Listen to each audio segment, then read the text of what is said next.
The fluorescent lights of the convenience store buzzed like dying wasps above my head, casting everything in that sickly yellow glow that made even fresh produce look rotting. My fingers were numb from the cold. February in Chicago was unforgiving, and my coat had more holes than fabric at this point. I shifted my weight from one foot to the other behind the register, trying to keep the blood flowing, trying to stay awake. $3.75 per hour, plus whatever tips generous souls left in the grimy jar by the lottery tickets. It wasn't much. It was never enough. But it was all I had. The store smelled like stale coffee, artificial cherry air freshener, and the faint undertone of something spoiled that I could never quite locate. Mr. Patel had left me alone for the graveyard shift again, midnight to 8 in the morning, 5 nights a week. The worst hours. The hours when junkies stumbled in looking for their fix of sugar and caffeine. When homeless people pressed their faces against the glass just to feel some warmth. When my ex-boyfriend's friends would sometimes cruise by and tap on the windows just to remind me they knew where I worked.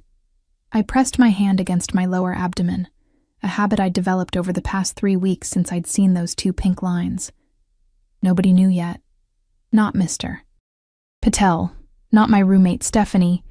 Not my mother back in Ohio who could barely afford her own insulin.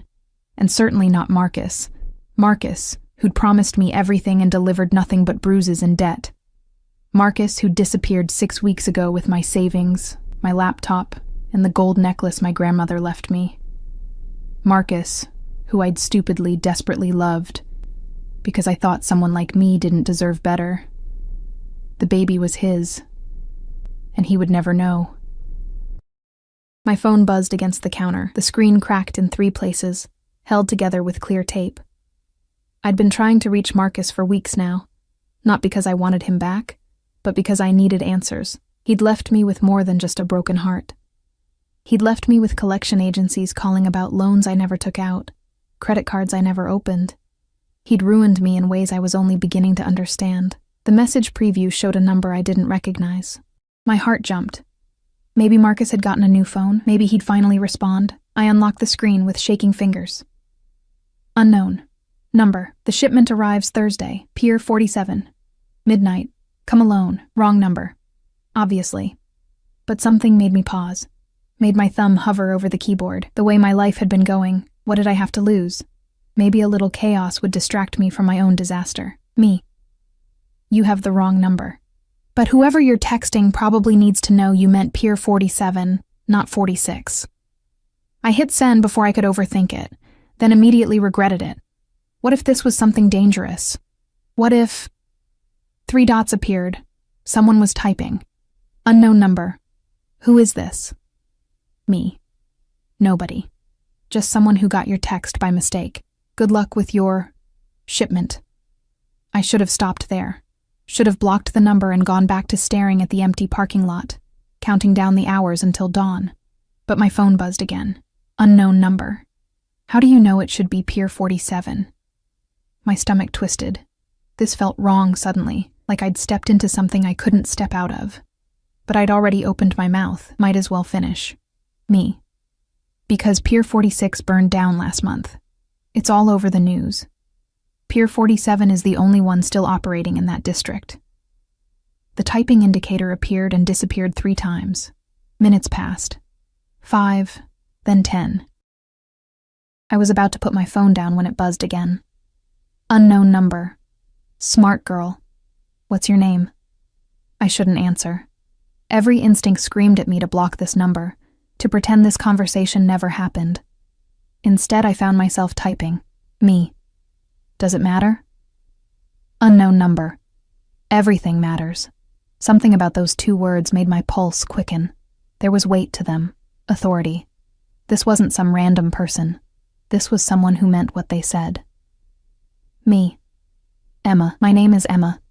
Unknown number. Emma. You just saved me a significant problem. I don't forget when someone helps me. I laughed, a short, bitter sound that echoed in the empty store. Help? I'd sent 1 text. That wasn't help. That was boredom and poor judgment. Me. I didn't help you. I just corrected a typo. Have a good night. I was about to put my phone in my pocket when the bell above the door chimed. A gust of winter wind cut through the store, and I looked up, expecting to see another tired soul looking for coffee or cigarettes. Instead, I saw him. He stood in the doorway like he owned not just the store, but the entire city block, tall, well over 6 feet, with shoulders that filled out his black wool coat in a way that suggested both power and violence carefully contained. Dark hair, styled but not fussy, with just enough gray at the temples to make him look distinguished rather than old. Maybe late 30s. His face was all sharp angles and hard edges, the kind of face that never smiled unless it was calculating something, but it was his eyes that stopped my breath. Dark, almost black, and fixed entirely on me with an intensity that made me want to simultaneously run and freeze in place. He didn't look at me the way men usually did, with quick, dismissive glances that catalogued and discarded me in seconds. He looked at me like he was solving an equation, like I was something that required his complete attention. Behind him, 2 men entered. Not casual shoppers. They flanked him with the practiced ease of bodyguards, their hands visible but ready, their eyes scanning the store with professional efficiency. One was built like a linebacker, his neck as thick as my thigh. The other was leaner but no less dangerous, with a scar running from his eyebrow to his cheekbone. The man in the center, the one who commanded the room without saying a word, walked toward my register with measured steps. Each footfall echoed on the dirty linoleum. I could smell him as he approached, expensive cologne, something dark and woody with notes of leather and smoke. It was completely at odds with the environment, like a panther had wandered into a dog kennel. He stopped in front of my register. Up close, I could see more details. The way his coat probably cost more than 6 months of my rent. The subtle gleam of a watch on his wrist that I recognized from a magazine once. Something Swiss and exclusive. The small, almost invisible earpiece in his left ear. Emma. My name in his voice was nothing like the way anyone had ever said it before. It wasn't a question. It was a statement, a claiming. My phone was still on the counter between us, screen facing up, the text conversation clearly visible. Ice flooded my veins. How do you... I started, but he raised one hand. Just a slight movement, barely lifting his fingers, but it silenced me completely. You corrected my associate's message. He didn't blink. You knew about Pier 46. It was on the news, I whispered, my voice cracking. Everyone knows. I know who you are. He placed his own phone on the counter, and I saw my cracked screen phone number displayed on his screen. I know where you work. I know you live in that apartment on Kedzie Avenue with the broken heater and the landlord who hasn't fixed anything in 8 months. I know your ex-boyfriend was Marcus Chen. I know Marcus worked for some very stupid people who thought they could steal from me. The world tilted. Marcus. This was about Marcus. I don't know anything about that, I said quickly, my hands gripping the edge of the counter. We broke up. He left. I haven't seen him in 6 weeks. His eyes never left mine. Yes, because 6 weeks ago, Marcus Chen and 3 of his associates attempted to intercept one of my shipments. They failed. 2 of them are dead. 1 is in the hospital with injuries that will take months to heal from. Marcus. He paused, and something flickered across his face. Marcus is missing. I couldn't breathe. Couldn't think. Marcus was involved with this man? Marcus, who could barely hold down a job at his uncle's restaurant, who spent his days playing video games and his nights drinking cheap beer. I need to find him, the man continued, his voice soft but absolutely terrifying in its calmness. And you're going to help me. I don't know where he is. The words burst out of me, desperate and true.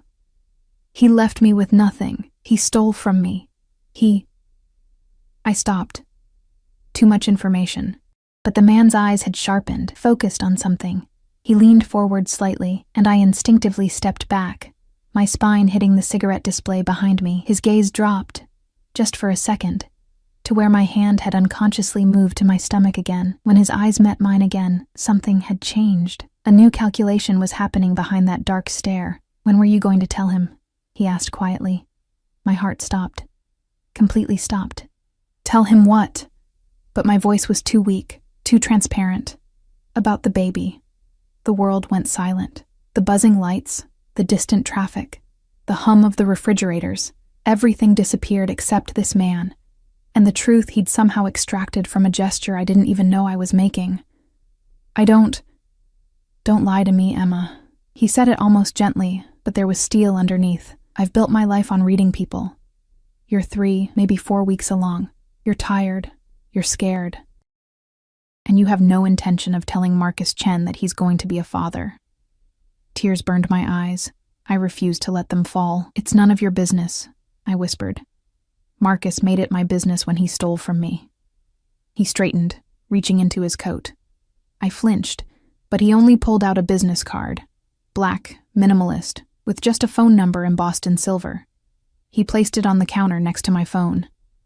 But you're right. The baby isn't his concern anymore. He turned to leave, and I should have been relieved.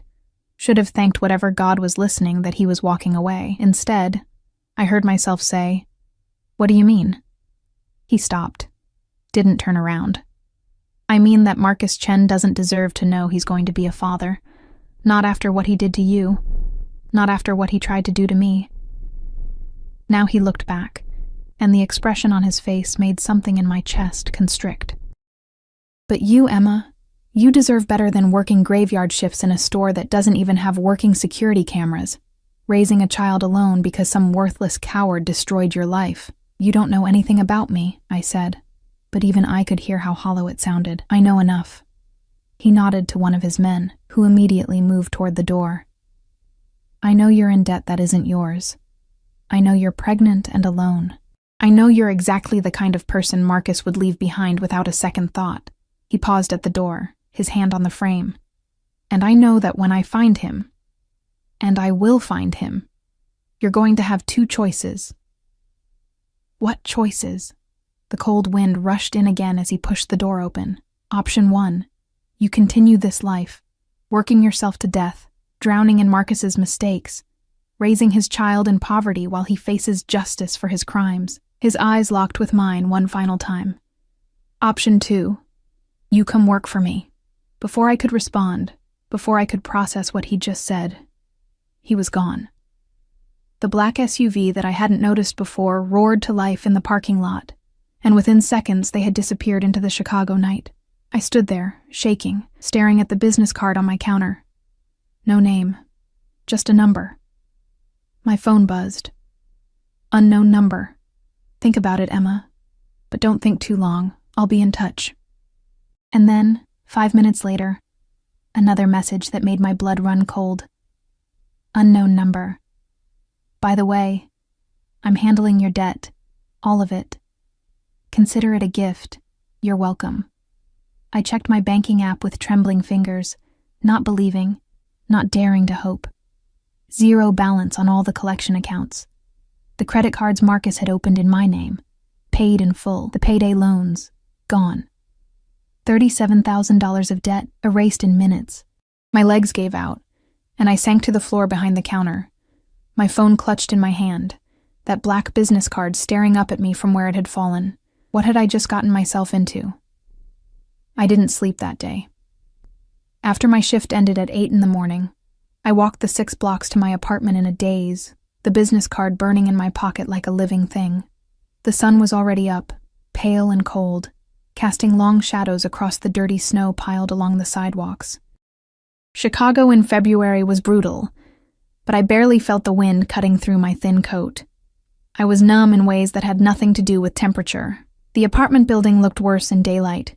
Peeling paint, broken buzzers, trash overflowing from the dumpster in the alley.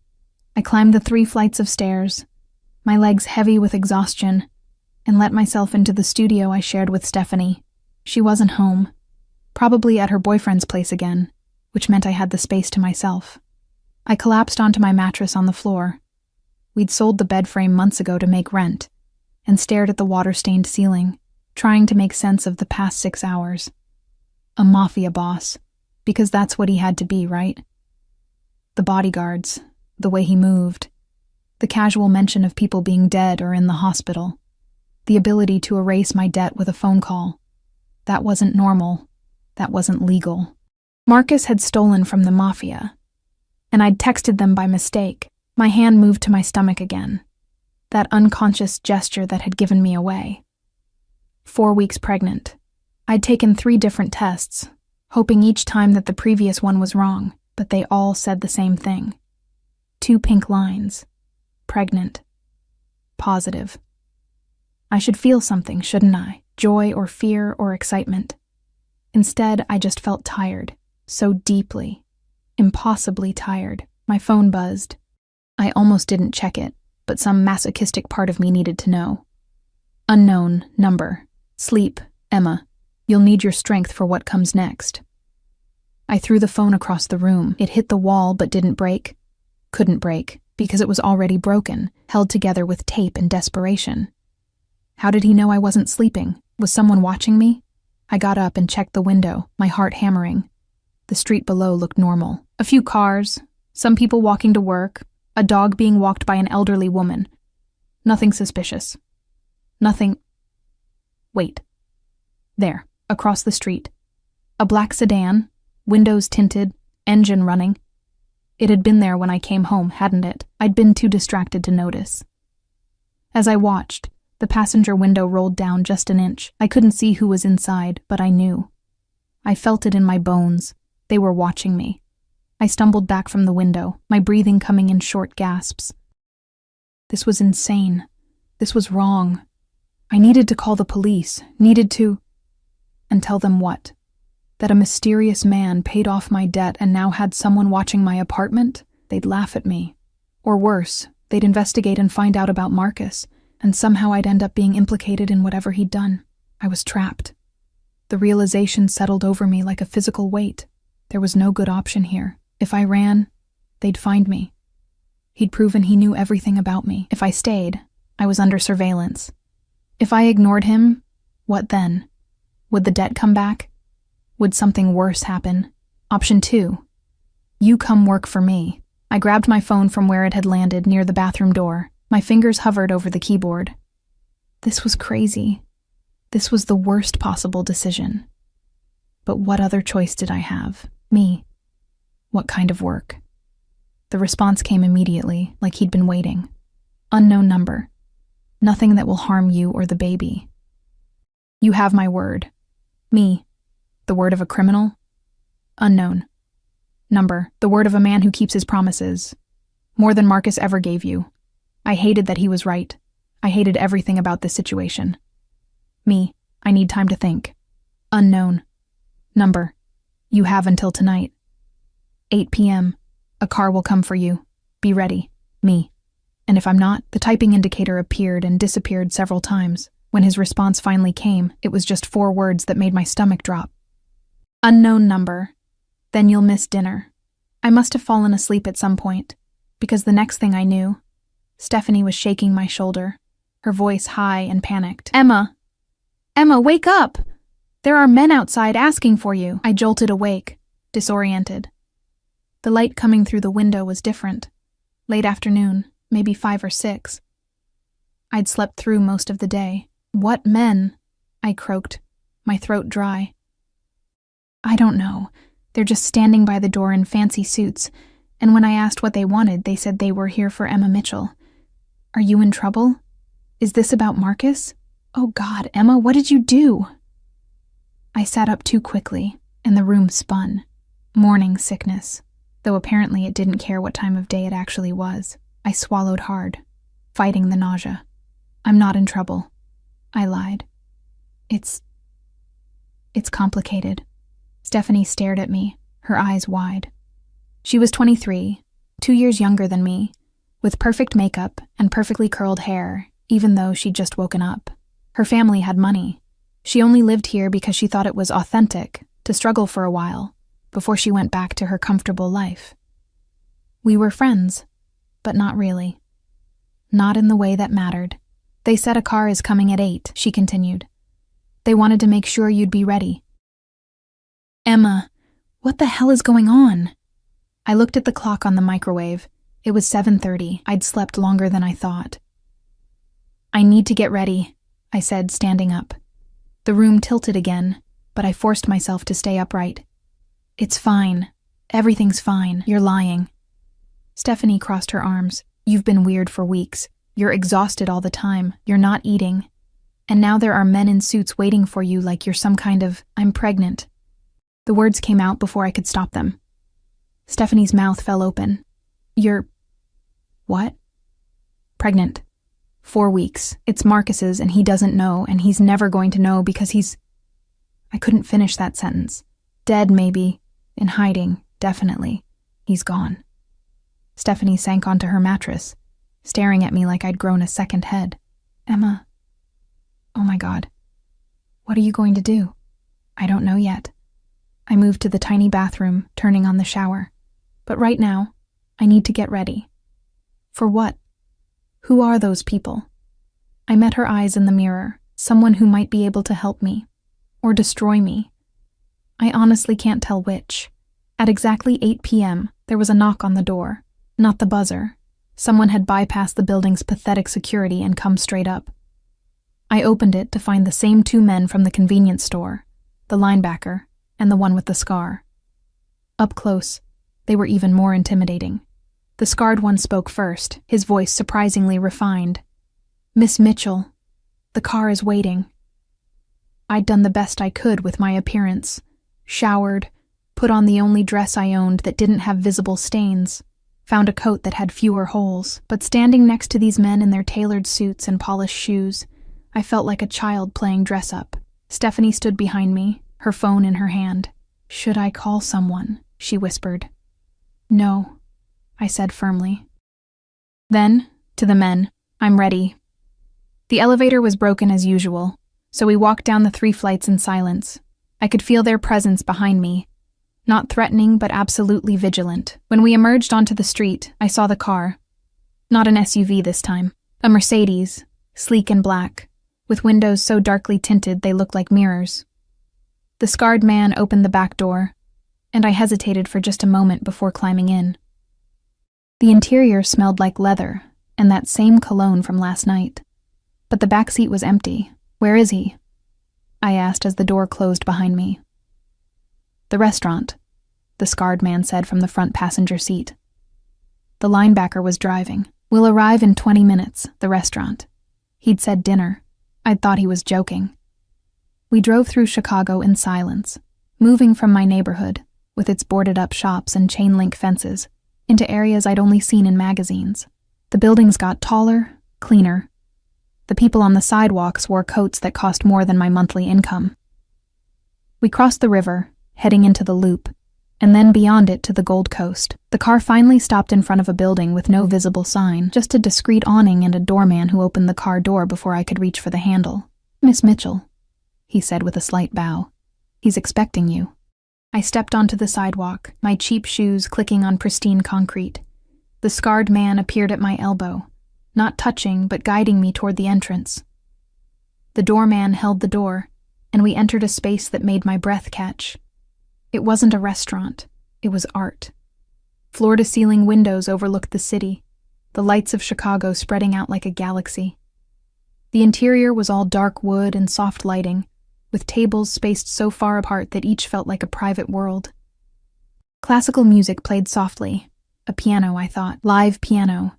And there, at a table by the window, sat the man from last night. He stood as I approached, and I saw him clearly for the first time in proper lighting. He was younger than I'd thought initially, mid-30s, maybe 37 at most. The gray in his hair was premature, stress-induced. His suit was midnight blue, so dark it was almost black, with a black shirt underneath and no tie. He looked like he'd stepped out of a magazine spread about powerful men who ruled from the shadows. Emma? He gestured to the chair across from him. Please sit. I sat because my legs were shaking too badly to stand. The chair was more comfortable than any piece of furniture in my apartment. He resumed his seat, his movements economical and precise.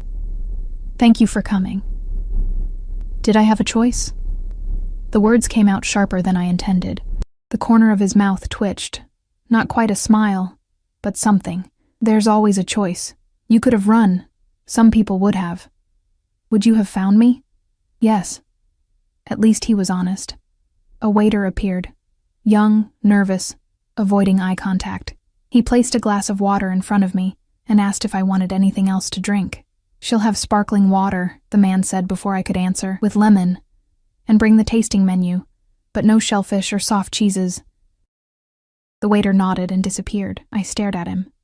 How did you... Pregnant women shouldn't eat shellfish or soft cheeses. Listeria risk. He took a sip of what looked like whiskey. I do my research. You researched pregnancy dietary restrictions? I research everything that matters. His eyes held mine. And you matter, Emma. I laughed, a harsh, disbelieving sound. I'm nobody. I'm a convenience store clerk who texted you by mistake. Why do I matter? He leaned back in his chair, studying me with that same intensity from last night. Do you know what I do, Emma? Something illegal. Many things are illegal. Be more specific. You're... what? Mafia? Organized crime. I prefer to think of myself as a businessman who operates outside traditional regulatory frameworks. That almost smile again. But yes, if you want to use crude terms.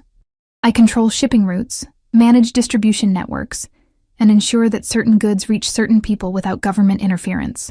Drugs, I said flatly. Among other things. Weapons. Information. Currency.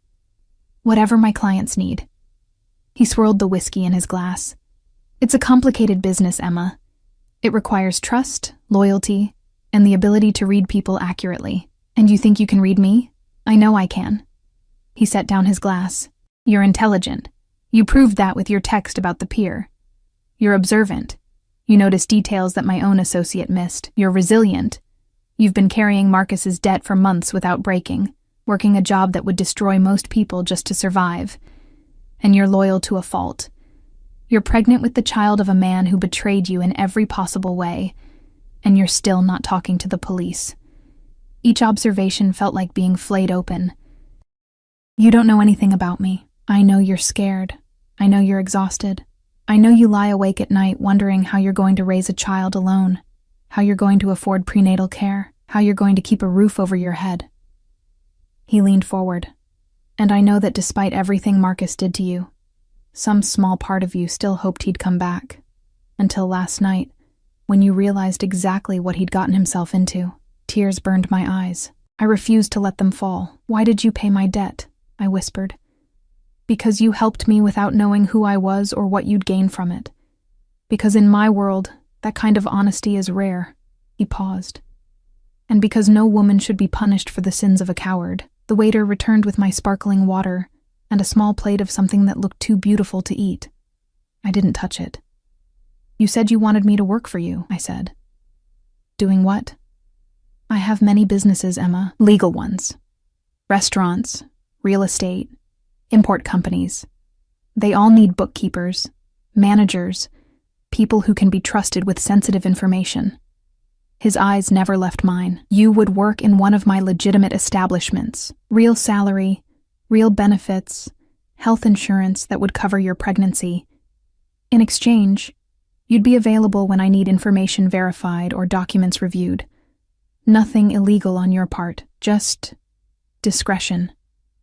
I'd be laundering money. You'd be managing books. What I do with those books is my concern. And if I say no? He didn't answer immediately. Instead, he reached into his jacket and pulled out a phone. Not the one from last night, a different one. He pressed a few buttons and turned the screen toward me. I saw Marcus. He was alive, but barely. Tied to a chair in what looked like a warehouse, his face bruised and swollen. Blood dried on his shirt. He looked terrified. He's been talking, the man said quietly, telling me everything. About how he met you, how he used you, how he planned to use your identity for more fraud after he left. He's not a good person, Emma. I'm sure you've realized that by now. I couldn't look away from the screen. Are you going to kill him? That depends on you. My eyes snapped to his face. What? If you agree to work for me, Marcus lives. He'll face consequences. He stole from me, and that can't go unpunished. But he'll live. He'll spend the next decade paying back what he took through labor, but he'll survive. He pocketed the phone. If you refuse, then Marcus becomes an example, a message to anyone else who thinks they can steal from me and hide behind innocent women. That's not a choice, I said, my voice shaking. That's blackmail. That's business. He sipped his whiskey. Everything is negotiation, Emma. I'm offering you a life where you don't have to worry about money, where your child will have opportunities you never did. All I ask in return is loyalty and discretion. Marcus's fate is simply additional motivation for you to choose wisely. I felt sick. Not morning sickness this time.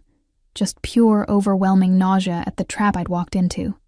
I don't have a choice, do I? You always have a choice. He gestured to the food that had been appearing steadily throughout our conversation. But I think we both know which choice makes sense. Eat, Emma. You need to take care of yourself now. You're not alone anymore. That last sentence made something crack inside my chest, because he was right. For the first time in months, maybe years, I wasn't alone.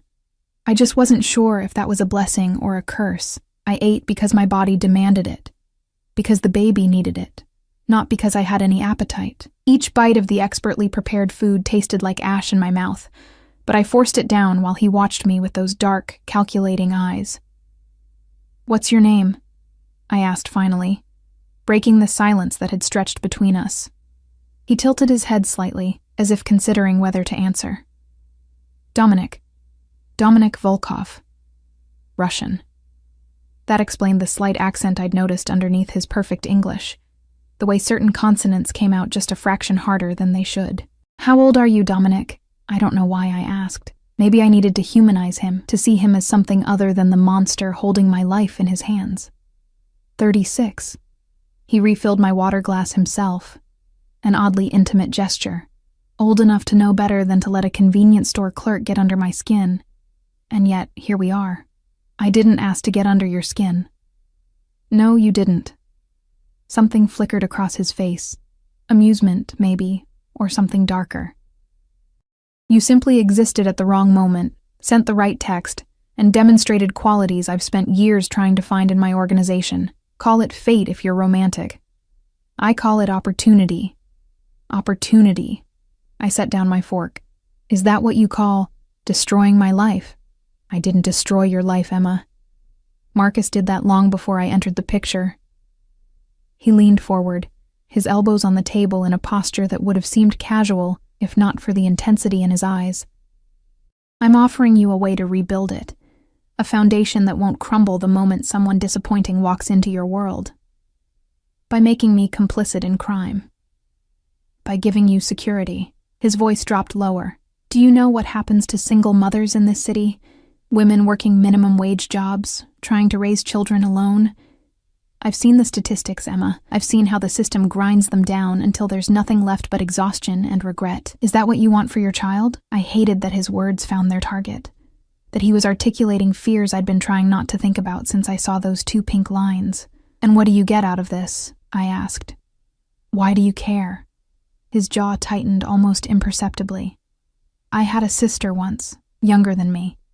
She got involved with someone like Marcus. Charming, useless, destructive.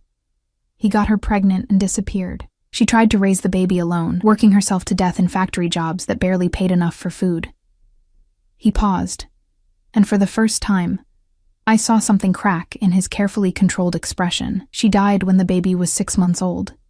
Exhaustion, malnutrition, an infection she couldn't afford to treat properly. The baby went to the state, and I never saw my nephew again. The silence that followed was heavy with grief I hadn't expected him capable of feeling.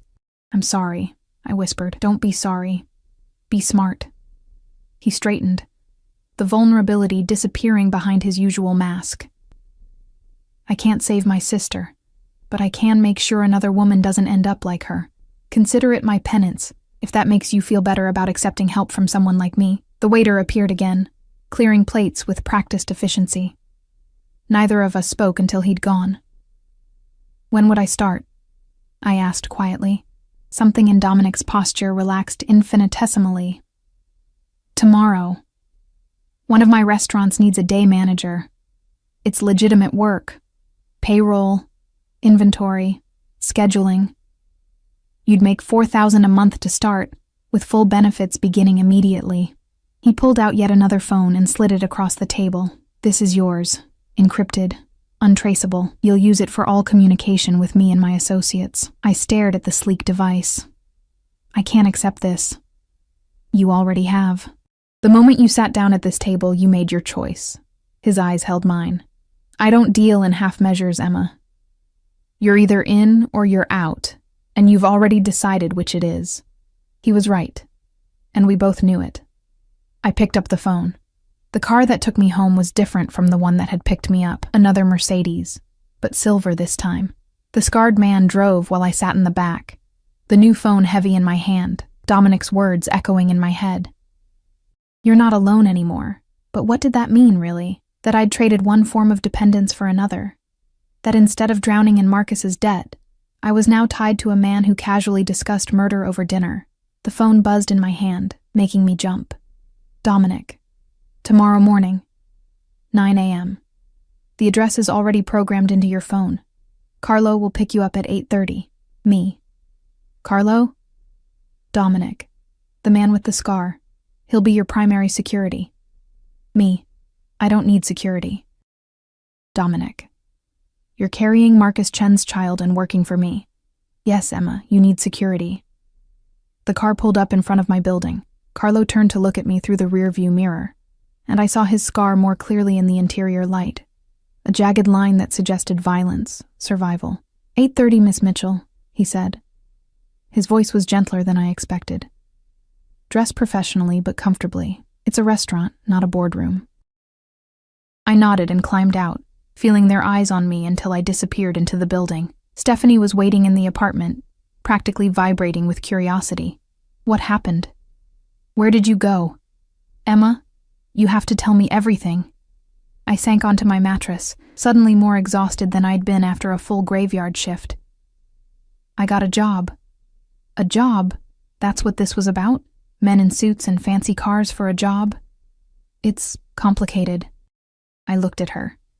This girl who'd never had to worry about where her next meal was coming from, who treated poverty like a temporary adventure. I'm going to be managing a restaurant. It pays well, really well. Her eyes widened. Emma, that's amazing. But who was that guy? The one who hired you? Someone powerful. I pulled my coat tighter around myself, though the apartment wasn't cold. Someone dangerous, but someone who's giving me a chance I won't get anywhere else. Stephanie sat down beside me, her expression serious for once. Is this about Marcus? About what he did? Partially. I couldn't tell her everything, couldn't explain about the mafia connection, the surveillance, the choice that wasn't really a choice. Marcus got involved with some bad people, and now I'm cleaning up the mess. Are you safe? I almost laughed. Safe? I'd never be truly safe again, but I'd be alive, fed, protected in ways that mattered. I think so. I lied. The man who hired me, he has resources. He's making sure nothing bad happens to me. Is he cute? The question was so unexpected, so typically Stephanie, that I did laugh then. That's what you're worried about? I saw him through the window when the car picked you up. Tall, dark, handsome in that scary, sexy way. And clearly interested in you, or he wouldn't go through all this trouble. He's not interested in me, but even as I said it, I remembered the way Dominic looked at me across the dinner table, the intensity in his eyes when he talked about his sister, the careful way he'd made sure every dish was safe for pregnancy. He's just keeping an eye on his investment. If you say so. Stephanie smiled knowingly. But Emma, that phone you're holding, that's not a phone someone gives to an employee. That's a phone someone gives to someone they want to stay connected to. And I looked down at the encrypted device in my hand, its screen dark and mysterious. She wasn't wrong. That night, I barely slept. My mind raced with everything that had happened, everything that was about to change. At 3 a.m, the new phone buzzed. Dominic, are you awake? I should have ignored it, should have set boundaries. Instead, I found myself typing back. Me. Can't sleep. Dominic. The baby? Me. Everything. This is insane. Yesterday I was nobody, and now I'm... What am I? The typing indicator appeared and disappeared several times before his response came through. Dominic, you're someone under my protection. That's all you need to understand for now. Me. What about Marcus? You showed me that picture. Is he really still alive? Dominic. Yes. I keep my promises, Emma. He'll live. He'll suffer, but he'll live. Me. I don't want him to suffer. I just want him gone from my life. Dominic. He'll be gone. After tomorrow, you'll never have to think about Marcus Chen again unless you choose to. Me. Why are you really doing this? Don't give me the story about your sister. There's something else. A long pause. I watched the screen, wondering if he'd answer at all. Dominic. Get some sleep, Emma. Carlo will be there at 8:30. Don't be late. He dodged the question, which meant I was right. There was more to this than altruism or penance. But what? I fell asleep finally, just as the sky was beginning to lighten. My hand resting on my stomach where Dominic's nephew's cousin, or whatever complicated relationship this baby had to his dead sister's child, was growing cell by microscopic cell. When my alarm went off at 7:30, I felt like I'd been hit by a truck. But I dragged myself up, showered in our tiny bathroom with its cracked tiles and weak water pressure, and stood in front of my pathetic closet trying to figure out what professionally but comfortably meant when you owned 3 outfits total. I settled on black pants that were only slightly worn at the knees, and a gray sweater that Stephanie had given me. It would have to do. At exactly 8:30, there was a knock at the door. Carlo stood there with 2 coffee cups and a small bag. Decaf latte and a muffin, he said, handing them to me. Mr. Volkov thought you might not have time for breakfast. The thoughtfulness of it surprised me. Thank you. Ready, Miss Mitchell? I grabbed the coat with the fewest holes and followed him down to the waiting car. The restaurant was in River North, a beautiful brick building with large windows and a sign that read, Sapphire, in elegant script. Carlo opened my door, and we walked inside together. It was beautiful. All polished wood and soft lighting, with a bar that gleamed like liquid gold. The staff was already there, servers setting tables, a bartender organizing bottles, a woman who looked like she might be the hostess reviewing a reservation book, and standing by the bar, looking completely at ease in charcoal slacks and a black sweater, was Dominic. He turned as we entered, and I saw something flash across his face. Approval, maybe, or satisfaction. Emma, he said, crossing to me in a few long strides. Welcome to Sapphire. This is yours now. Mine? I repeated, certain I'd misheard him. You're the manager. Dominic gestured around the restaurant with proprietorial ease. Everything operational falls under your supervision. Staff scheduling, inventory management, vendor relations, customer service. The previous manager retired unexpectedly. The way he said retired made me think the poor person probably hadn't had much choice in the matter. I don't know anything about managing a restaurant, I protested, even as my eyes took in the beautiful space, the kind of place I'd never have been able to afford to eat at in my entire life. You'll learn. He placed his hand on the small of my back, guiding me toward the bar. The touch was light, almost impersonal, but I felt it like a brand through my sweater. Carlo will stay close for the first few weeks. Any problems, any questions, you contact me directly. The staff knows you have my full authority. The woman with the reservation book approached, her smile professional but warm. She was older, maybe 50, with silver hair pulled back in an elegant bun and kind eyes behind designer glasses. You must be Emma, she said, extending her hand. I'm Patricia. I've been the hostess here for 6 years. Mr. Volkov told us you'd be taking over management. I shook her hand, acutely aware of how rough my own palm must feel compared to her manicured softness. Nice to meet you. I have to be honest. I have no experience with this. You'll do fine, Patricia said, and something in her tone made me believe her. The team here is solid. We just need someone to keep things organized and make sure the vendors don't try to rip us off. The last manager was letting them overcharge for produce. Dominic's jaw tightened almost imperceptibly, which is why she's no longer here. Over the next hour, Patricia walked me through the basics, while Dominic observed from the bar, nursing an espresso that Carlo had made him.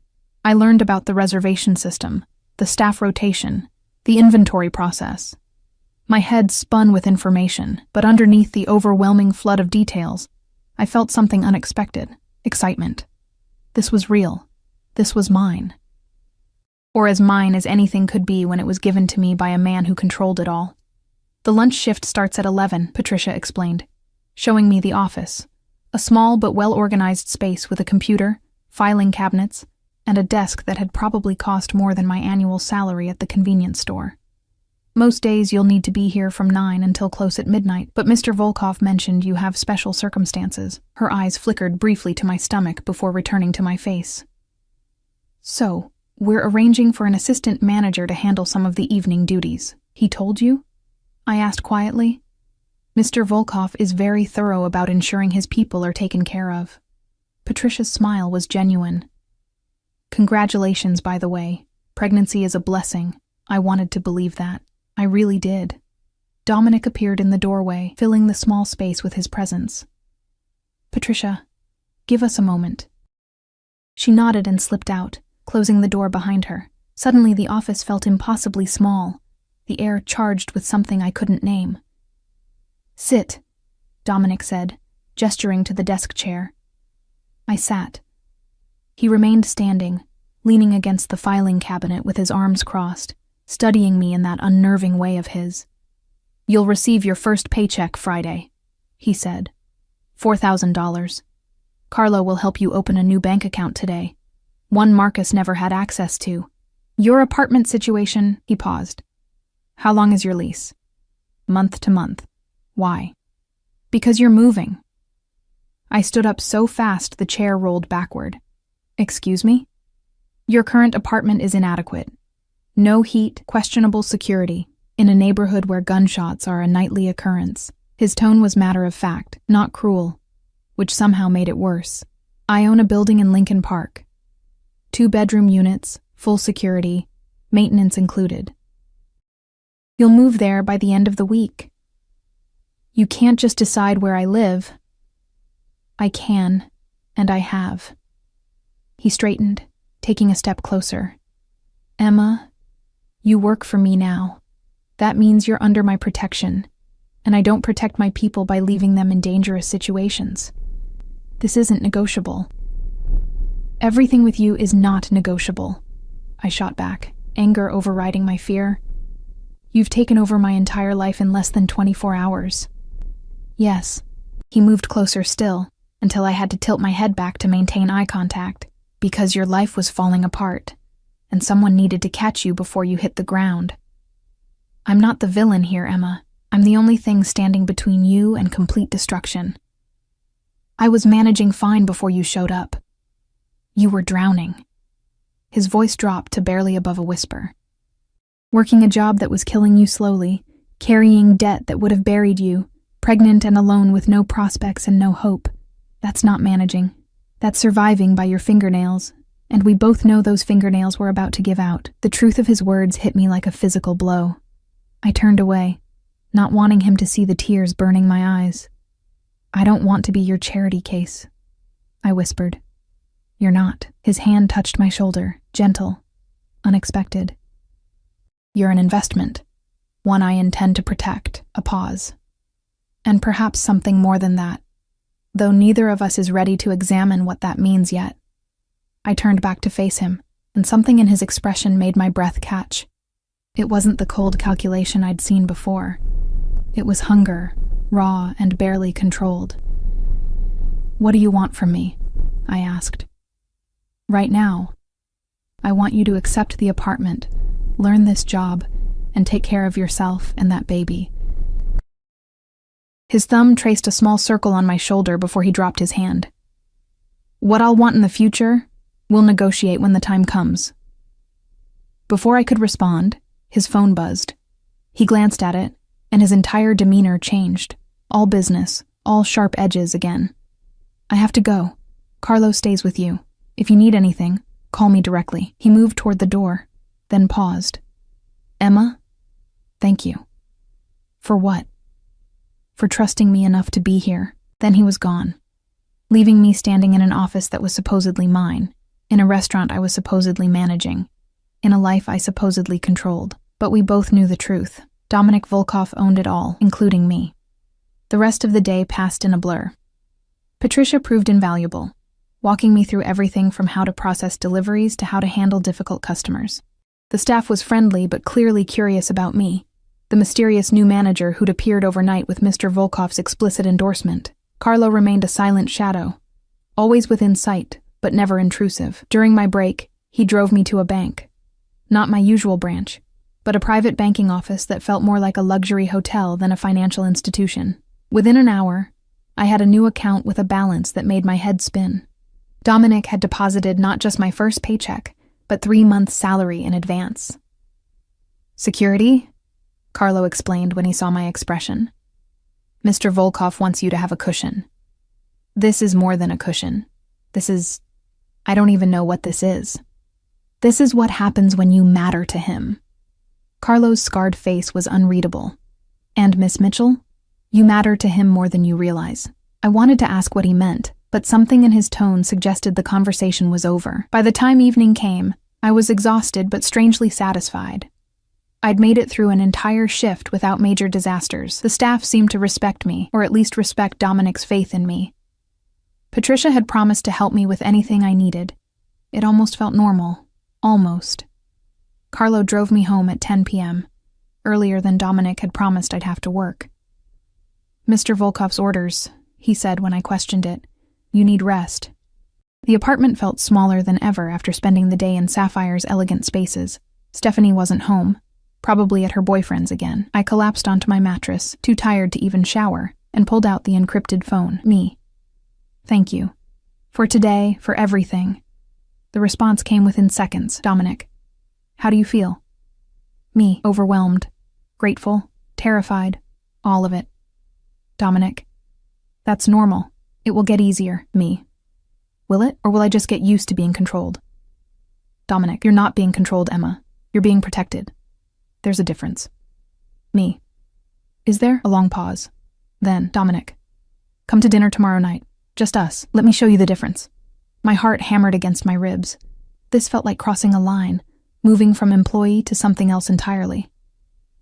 Me. "Is that appropriate?" Dominic. "Nothing about our arrangement is appropriate.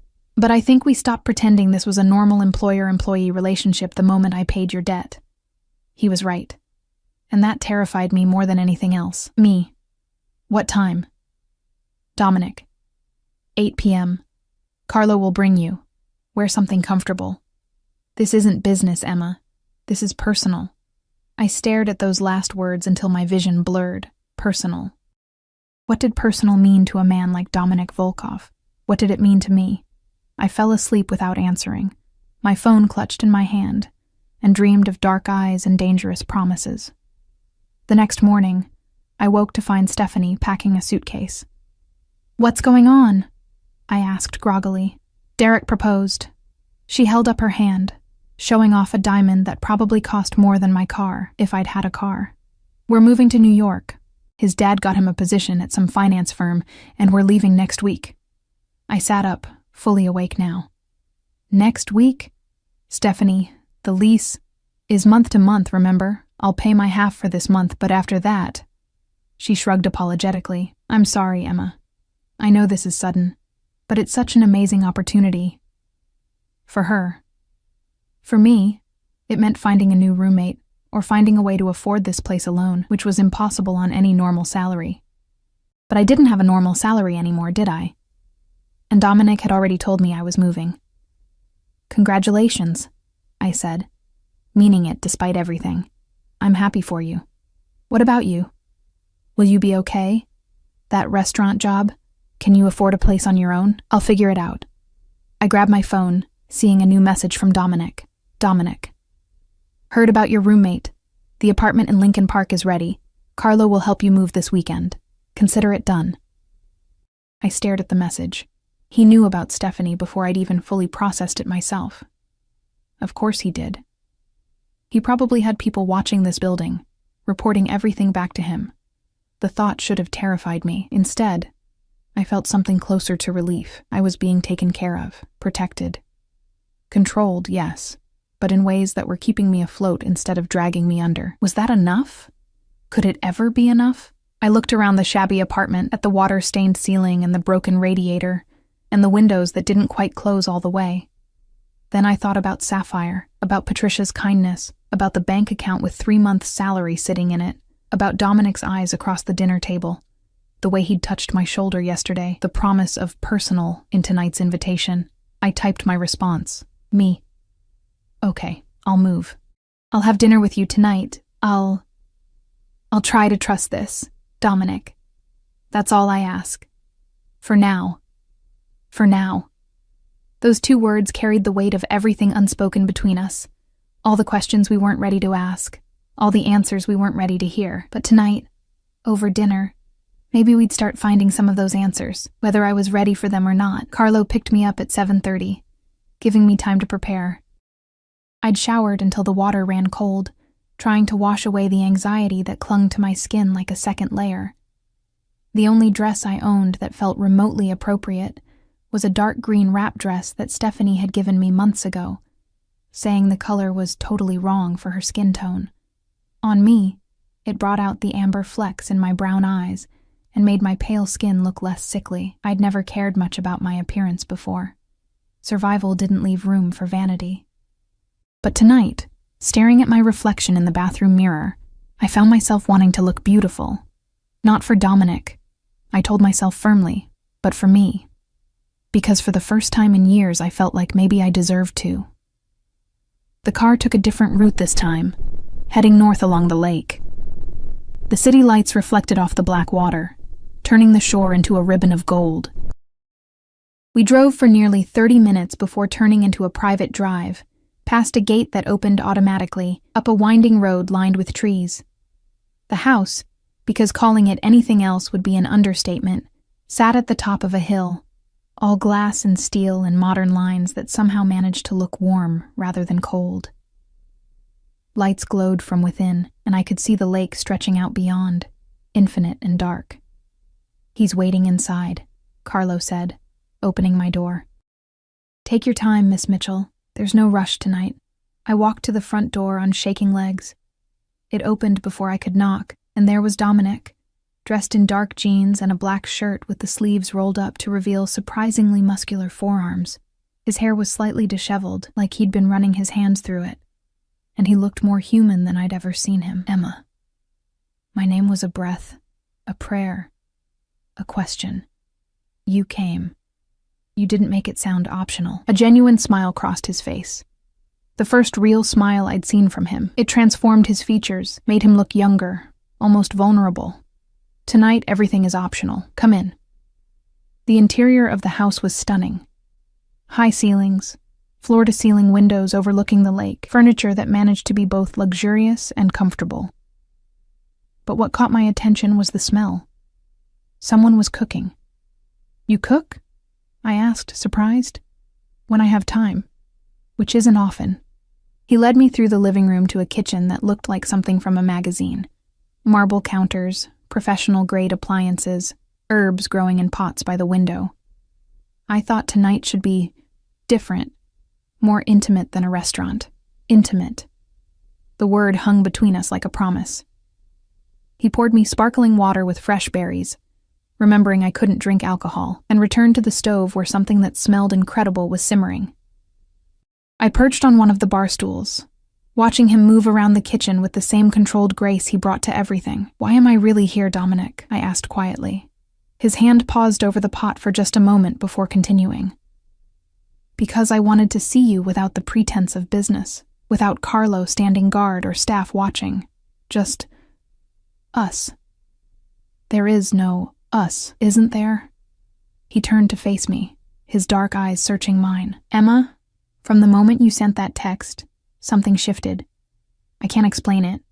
I've built my entire life on logic, on calculated moves and measured risks. But with you," he shook his head, "with you, nothing is calculated. Nothing makes sense. And yet it's the most certain thing I've felt in years. My heart was hammering so hard I was sure he could hear it. You don't know me. I know enough. I know you're brave enough to work a graveyard shift alone in one of the most dangerous neighborhoods in Chicago. I know you're loyal enough to stay silent about Marcus even when talking to the police might have helped you. I know you're strong enough to decide to keep a baby even when every practical consideration says you shouldn't." He moved closer, coming around the island until he was standing in front of me. "I know that when you smile, which you don't do often enough, it feels like the sun coming out after a long winter. Dominic, Let me finish. His hand came up, his fingers brushing my cheek with heartbreaking gentleness. I know my interest in you isn't appropriate. I know the power imbalance is massive.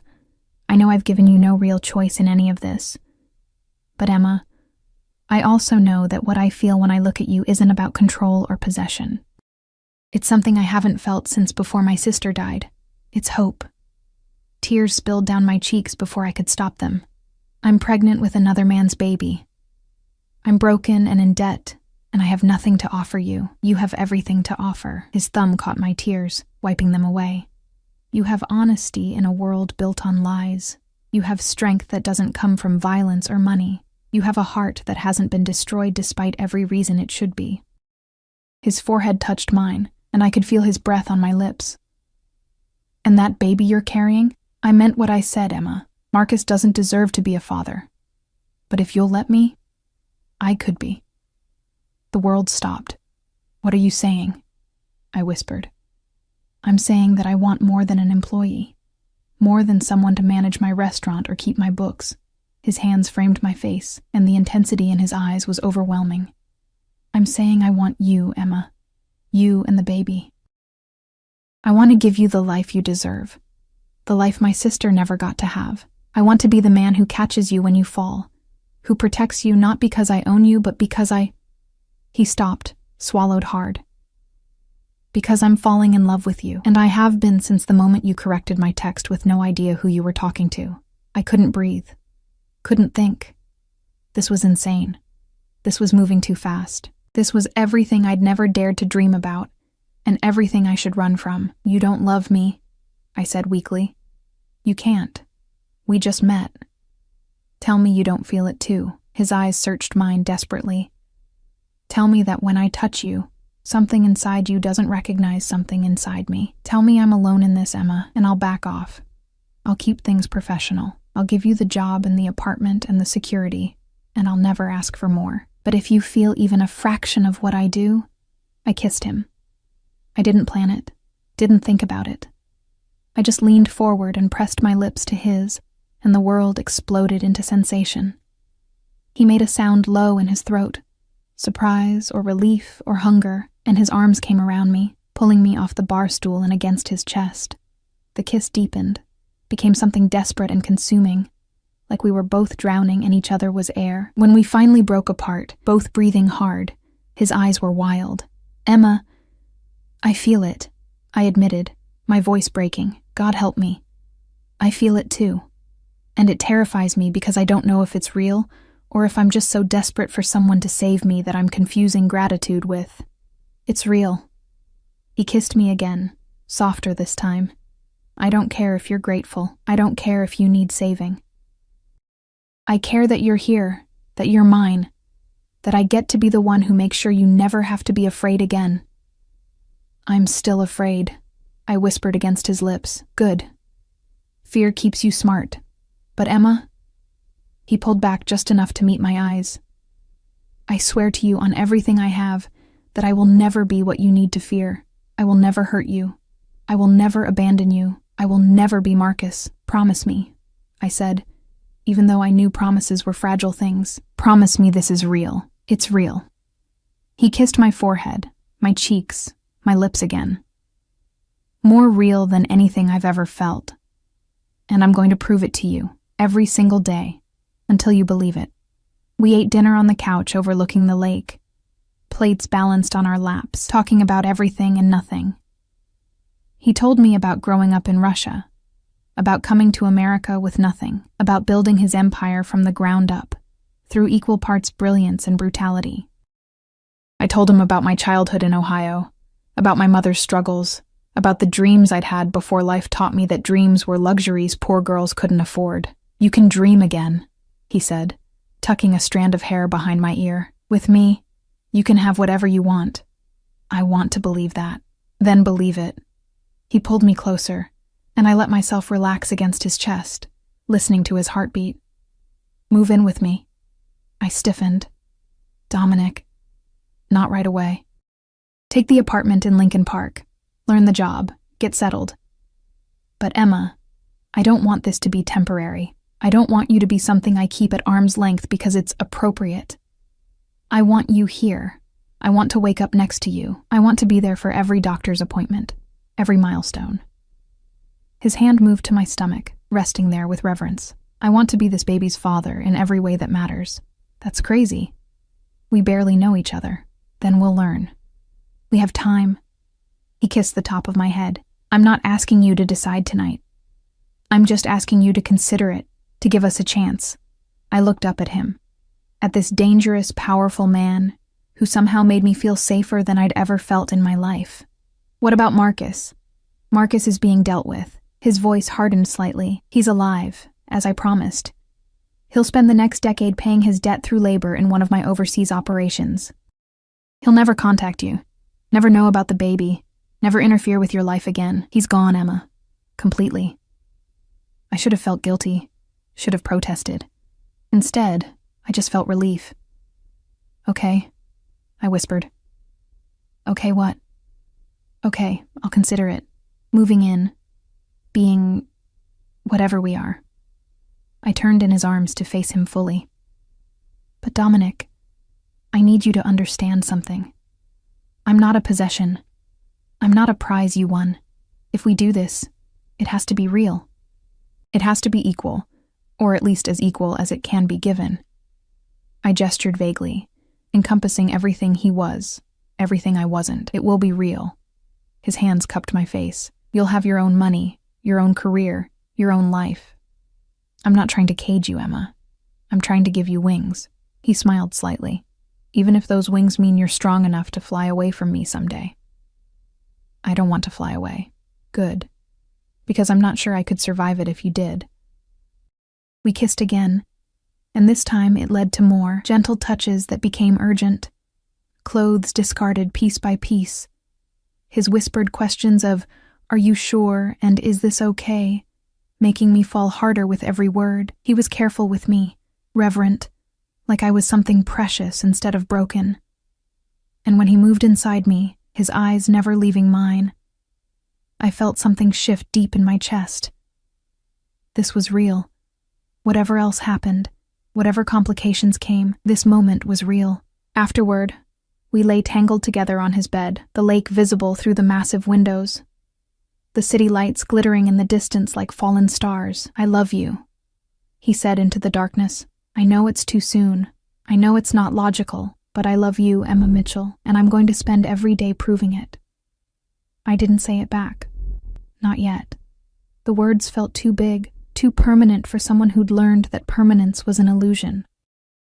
But I held him tighter and whispered, ask me again in a month, when I've had time to believe this isn't a dream. It's not a dream. He pulled a blanket over us, sheltering us from the cold. It's a promise.